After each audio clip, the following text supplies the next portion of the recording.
എന്നിട്ടാ ചേട്ടാ അച്ഛനും മോനും കൂടി ഒന്നും പറയണ്ട രഞ്ജിത്തെ, നല്ലൊരു സർക്കാർ ജോലി എത്തിയിട്ട് ഓനതിന് പോണില്ല എന്നാ പറയണേ. ഒരു ആക്സിഡന്റ് നടന്നാ പോയോക്കാത്ത ആളാ ഞാൻ. ഒരു പോട്ടെ, ഒരു പോയി വെട്ട് നടക്കേണ്ട ആ ഏരിയക്ക് വരെ ഞാൻ പോവില്ല. എനിക്ക് കിട്ടിയ പണി എന്താ അറിയോ? മെഡിക്കൽ കോളേജിൽ പോസ്റ്റ്മോർട്ടത്തിന് അസിസ്റ്റന്റ് ആയി. ഇവന്റെ പേടി തൽക്കാലം മാറി ഓൻ പണിക്ക് വേണം, അത്രയല്ലുള്ളൂ അത് വേണം അല്ലേ? ആ.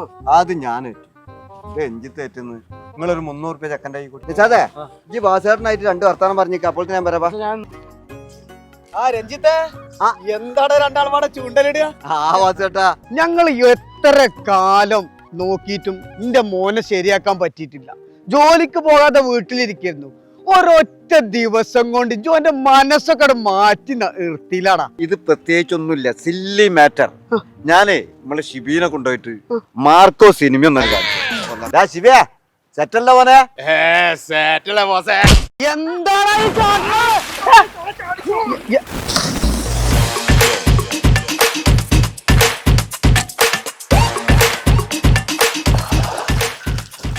രഞ്ജിത്താ,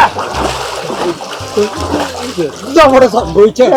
ചേട്ടോ, ഞാന് മാർക്കോ സിനിമ കാണിച്ചു കൊടുത്താണ്. മാർക്കോ കണ്ട ഇങ്ങനെ ആൾക്കാർ മാറിയിടും.